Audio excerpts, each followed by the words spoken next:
అన్నపూర్ణ విజయరామారావు గారి కూతుర్ని.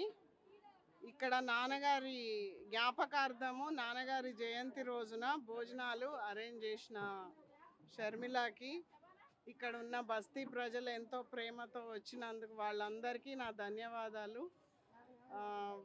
వారి వంటి మనిషిని మేము ఇప్పటివరకు చూడలేదు. అట్లాంటి మనిషిని తలుచుకోవడం మాకెంతో సంతోషంగా ఉంది. వారి పేరు మీద ప్రతి జయంతి నాడు అన్నదానం ఇక్కడ బోరబండలో కంపల్సరీ మేము చేయిస్తామని మీకు మా తరఫున మీకు అష్యూరెన్స్ ఇస్తున్నాము.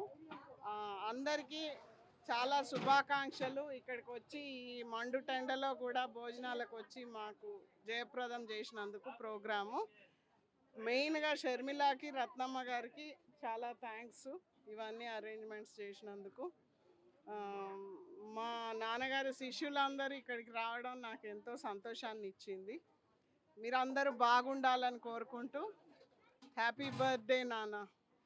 ఈరోజు 4వ తారీఖు 4వ నెల మాకెంతో శ్రేష్టమైనది. ఎందుకంటే మా యొక్క రాజకీయ గురువు, అదేవిధంగా దేశానికి సిబిఐ డైరెక్టర్గా విశేష సేవలు అందించినటువంటి సార్ కె విజయరామారావు గారు, మాజీ మంత్రివర్యులు, అదేవిధంగా మాజీ సిబిఐ డైరెక్టర్. ఆయన చేసిన సేవలు అంతింత కాదు. ఆ రోజు అంత పెద్ద కాన్స్టిట్యున్సీ ఖైరతాబాద్ ఈరోజు 5 కాన్స్టిట్యున్సీలుగా అయింది. ఈ కాన్స్టిట్యున్సీ మొత్తంలో ఈరోజు రోడ్లు ఉన్నాయి, డ్రైనేజ్ ఉన్నది, అదేవిధంగా మంచినీటి సౌకర్యం కూడా ఉంది. ఎస్విఆర్ హిల్స్లో ఉన్నటువంటి ఆ పెద్ద ట్యాంక్ అంటే అదంతా కూడా మాజీ మంత్రి వర్యులు శ్రీ కె విజయరామారావు గారి చొరవ వలననే ఈ వీకర్ సెక్షన్ బస్తీలకు వాటర్ వచ్చింది. ఆ రోజు రూపాయి కడితే మాకు నల్ల కనెక్షన్ ఇచ్చిండ్రు. అదంతా ఆయన చొరవ వలన.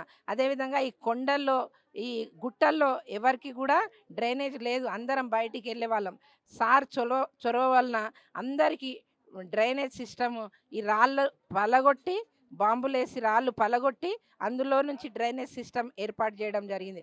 అదే కాకుండా మరీ ముఖ్యమైనది ఏంటంటే ఇవన్నీ ఉన్న అందరు శాంతిగా సౌభ్రాతృత్వంతో సమాధానంగా ఉండాలి. ఇదంతా ఉండడానికి ఆ రోజు ఎంతో దౌర్జన్య కాండ ఇక్కడ జరిగింది ఖైరతాబాద్ కాన్స్టిట్యున్సీలో. అవన్నీ రూపుమాపి సిబిఐ డైరెక్టర్ అనిపించుకున్నారు మా సార్ కె విజయరామారావు గారు. ఇటు ప్రజలకు అటు ప్రభుత్వానికి గొప్ప వారధిగా నిలబడ్డాడు, సారథిగా నిలబడ్డాడు. ఈరోజు విజయరామారావు గారు వస్తున్నారు అంటే ఆఫీసర్లందరూ అలర్ట్ అయిపోయి బీద వాళ్లకు, బడుగు బలహీన వర్గాలకు పనిచేసేవాళ్ళు. ఈరోజు అందరు బడుగు బలహీన వర్గాలు, మాలాంటి అట్టడుగు వర్గాల నుంచి వచ్చిన నాయకులు అందరు ఆయన చేతుల్లోనే మేము లీడర్లుగా చలామణి అయ్యామన్నమాట. కాబట్టి ఈరోజు నాకు ప్రత్యేకించి షర్మిలనైనా నాకు చాలా ప్రత్యేకమైన రోజు. నేను ఎప్పుడు కూడా ఈరోజు కొత్త బట్టలు వేసుకుంటాను. ఈరోజు నాకు పండగ రోజు కాబట్టి మా సార్కి బర్త్డే రోజు ఇదే నా నివాళి. అదేవిధంగా సార్ కుటుంబంలో నుంచి కూడా మంచి రాజకీయ నాయకులు, మంచి సంఘ సేవకులు బయటికి రావాలని నేను ఆ దేవాతి దేవుణ్ణి ప్రార్థన చేస్తున్నా. వారికి మంచి ఆరోగ్యం ఉండాలని, దేవుడు సంపూర్ణ ఆయుష్నిచ్చి అన్నపూర్ణమ్మ గారికి దేవుడు చేయి పట్టి ముందుకు నడిపించి ఇలాంటి బడుగు బలహీన వర్గాలు, పేద ప్రజలకు సేవ చేయడానికి సార్ స్ఫూర్తితో అన్నపూర్ణమ్మ గారు కూడా ముందుకొచ్చి ప్రజాసేవలో ముందుకు సాగాలని బర్త్డే రోజు అమ్మగారిని మేము విజ్ఞప్తి చేస్తున్నాం, కోరుతున్నాం. Thank you Sharmila.